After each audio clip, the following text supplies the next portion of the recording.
খলিফা হজরত উমর রাদিয়াল্লাহু তাআলা আনহু এই পৃথিবীর জমিনে আল্লাহর দ্বীনকে প্রতিষ্ঠিত করতে সফলভাবে সক্ষম হয়েছিলেন। সমাজে আল্লাহ তাআলার কোরআন প্রতিষ্ঠিত হলে সমাজ কতটা সুন্দর হতে পারে এমন দৃশ্য দেখার জন্য হজরত উমর রাদিয়াল্লাহু তাআলা আনহু মাঝে মাঝে ছদ্মবেশ ধারণ করে মদিনার অলিতে গলিতে মরুভূমিতে ঘুরে বেড়াতেন। একদিন হজরত উমর রাদিয়াল্লাহু তাআলা আনহু ছদ্মবেশ ধরে মদিনার এক মরুভূমিতে গেলেন।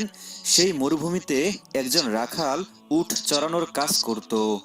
হজরত উমর রাদিয়াল্লাহু তাআলা আনহু সেই রাখালের কাছে গিয়ে সালাম দিলেন এবং বললেন, হে ভাই রাখাল, তুমি আমাকে এক পেয়ালা উটের দুধ দাও, আমি প্রচন্ড ক্ষুধার্ত। রাখাল এর আগে কখনো স্বচক্ষে হজরত উমরকে দেখেনি। রাখাল বলল, তুমি কে? তোমার পরিচয় দাও। হজরত উমর রাদিয়াল্লাহু তাআলা আনহু বললেন, আমি একজন মুসলমান এবং হজরত ইব্রাহিম আলাইহিসসালামের সন্তান। রাখাল বললেন, তুমি কি সত্যি আসল মুসলমান নাকি ভণ্ড মুসলমান? হজরত উমর রাদিয়াল্লাহু তাআলা আনহু বললেন, মুসলমান তো মুসলমানই, আসল মুসলমান কি আর ভণ্ড মুসলমান কি? রাখাল বলল, না, আমার মনে হয় তুমি একজন ভণ্ড মুসলমান, কেননা আসল মুসলমান চাওয়ার ব্যাপারে সতর্ক থাকবে। তুমি তো একজনের কাছে এসেই হঠাৎ করে দুধ চেয়ে বসলে, এটা তো কখনো আসল মুসলমানের কাজ হতে পারে না। আসল মুসলমান সব সময় চাওয়ার ব্যাপারে সতর্ক থাকবে। হজরত উমর রাদিয়াল্লাহু তাআলা আনহু বললেন, ঠিক আছে, আমি আল্লাহর নামেই তোমার কাছে চেয়েছি, তুমি আল্লাহর ওয়াস্তে আমাকে এক পেয়ালা দুধ দাও। রাখাল বললেন, হে পথিক, আমি তো তোমাকে কিছুতেই দুধ দিতে পারি না, কেননা এই উটগুলোর মালিক আমি না। এই উটগুলোর মালিক হলো আমার মনিব। আমার মনিবের বাড়ি এখান থেকে 10 কিলোমিটার দূরে। তুমি যদি এক পেয়ালা দুধ পেতে চাও তাহলে আমার মনিবের অনুমতি নিয়ে আসতে হবে। আমার মনিবের অনুমতি ছাড়া আমি কিছুতেই তোমাকে দুধ দিতে পারি না। হযরত উমর রাদিয়াল্লাহু তাআলা আনহু বললেন, দেখো, এত দূর 10 কিলোমিটার দূরে গিয়ে তোমার মালিকের কাছ থেকে অনুমতি নিয়ে আসার মতো সময় তো আমার নেই। এর চেয়ে বরং আমি তোমাকে 2 দিরহাম দিচ্ছি, তুমি আমাকে এক পেয়ালা দুধ দাও। হযরত উমর রাদিয়াল্লাহু তাআলা আনহুর কথা শুনে রাখাল অনেকটা রেগে গিয়ে বলল, হে পথিক, তুমি কি উমরকে চেনো? উমর এই সমাজের মধ্যে কোরআন দিয়ে বিচার করে। উমর এই সমাজের মধ্যে কোরআন প্রতিষ্ঠিত করেছে। আমি যদি আমার মালিকের অনুমতি ছাড়া অবৈধভাবে তোমাকে এক পেয়ালা দুধ দেই, এটা যদি কোনোভাবে উমরের গুপ্ত বাহিনী জানতে পারে তাহলে আমাকে উমরের আদালতে কঠিন বিচারের মুখোমুখি হতে হবে। হযরত উমর রাদিয়াল্লাহু তাআলা আনহু বললেন, ঠিক আছে, তাহলে ওই পাহাড়ের গুহায় চলো। পাহাড়ের গুহার ভিতরে গিয়ে আমি তোমাকে 2 দিরহাম দিব আর তুমি আমাকে এক পেয়ালা দুধ দেবে। সেখানে উমরের গুপ্ত বাহিনীও জানতে পারবে না আর তোমার মালিকও জানতে পারবে না। রাখাল এবার অত্যন্ত রেগে গিয়ে বলল, হে পথিক, আমি তো ভাবছিলাম তুমি একজন ভণ্ড মুসলমান, কিন্তু এখন দেখছি তুমি তো একজন মুনাফিক মুসলমান। আমি যদি ওই পাহাড়ের গুহার ভিতরে গিয়ে তোমাকে এক পেয়ালা দুধ দেই, উমরের গুপ্ত বাহিনী হয়তো জানতে পারবে না, আমার মালিকও হয়তো জানতে পারবে না, কিন্তু আল্লাহ রাব্বুল আলামিন তো সব কিছু দেখছেন, তিনি তো জানতে পেরে যাবেন। রাখালের কথা শুনে হযরত উমর রাদিয়াল্লাহু তাআলা আনহুর শরীর রাগে রক্তবর্ণ ধারণ করলো। নেতা হওয়ার কারণে এবং ছদ্মবেশ ধারণ করার কারণে তিনি তার রাগ নিয়ন্ত্রণ করে নরম সুরে রাখালকে জিজ্ঞাসা করলেন, হে রাখাল, তুমি আমার ভিতরে মুনাফিকির কি দেখতে পেলে? রাখাল বলল, এই উটগুলো আমার মালিকের পক্ষ থেকে আমার কাছে আমানত। আমার মালিকের অনুমতি ছাড়াই যদি এই আমানতের খেয়ানত আমি করি তাহলে আমি তো মুনাফিকদের অন্তর্ভুক্ত হয়ে যাব। তুমি নিজেও একজন মুনাফিক এবং আমাকে মুনাফিক বানানোর জন্য পায়তারা করছো। হযরত উমর রাদিয়াল্লাহু তাআলা আনহু এক দৌড়ে পাহাড়ের পাদদেশে গিয়ে সেজদায় পড়ে আল্লাহর কাছে বলতে লাগলেন, মাবুদ, তোমার কুরআন যদি সমাজে প্রতিষ্ঠিত হয় তাহলে একজন সামান্য রাখালও খলিফা উমরের ভুল ধরতে পারে। এদিক থেকে রাখাল দৌড়ে এসে হযরত উমরের পিছন দিক থেকে বললেন, হে পথিক, তুমি আল্লাহর কাছে সেজদায় পড়ে বিড়বিড় করে কি বলছো? এভাবে বললে তো কাজ হবে না। তুমি তো একজন মুনাফিক এবং আমাকে মুনাফিক বানানোর পায়তারা করেছো।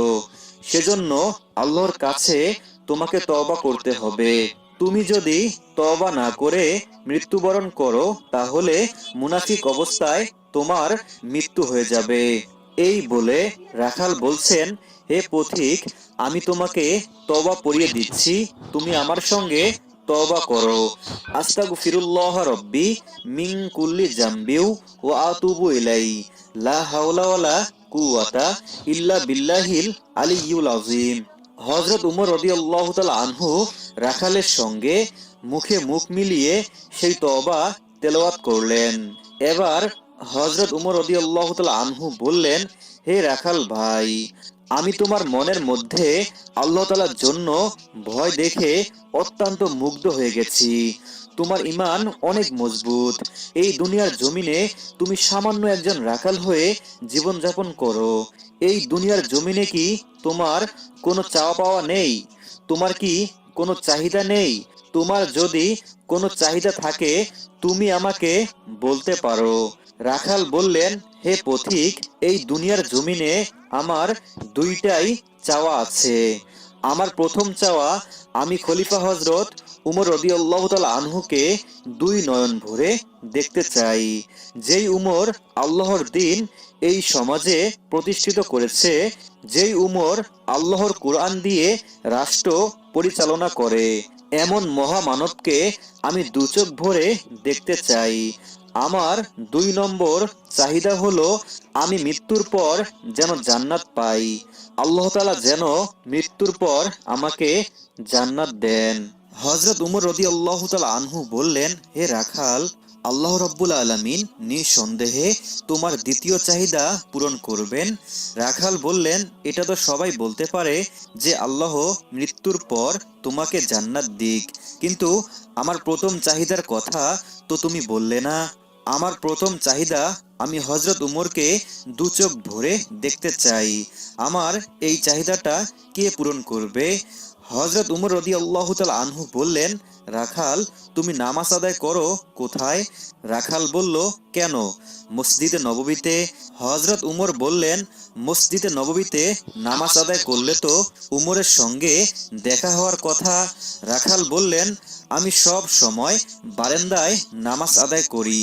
আমি কখনো মসজিদে নববীর ভিতরে ঢুকি না, কেননা মসজিদে নববীর ভিতরে নবীর বড় বড় সাহাবীরা রয়েছেন।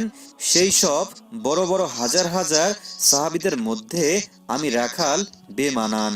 সে বলল, ইয়া আমিরুল মুমিনিন, আমি অধম রাখাল সারা জীবন আপনাকে দেখার জন্য মনের ভিতর বাসনা করেছি, আর আপনার সঙ্গে যখন দেখা হয়ে গেল আপনাকে আমি ভণ্ড বলেছি, মুনাফিক বলেছি।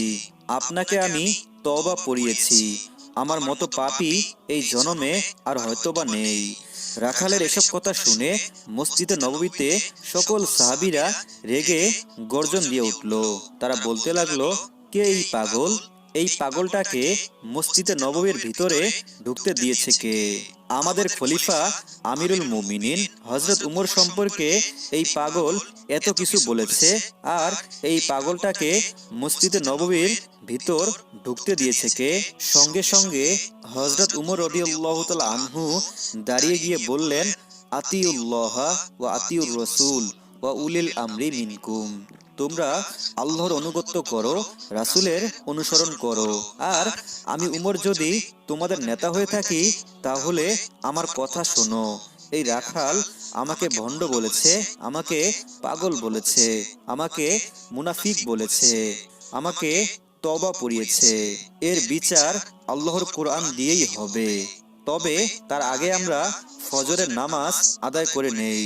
সকল সাহাবী হযরত উমর রাদিয়াল্লাহু তাআলা আনহুর কথা শুনে চুপ হয়ে গেলেন।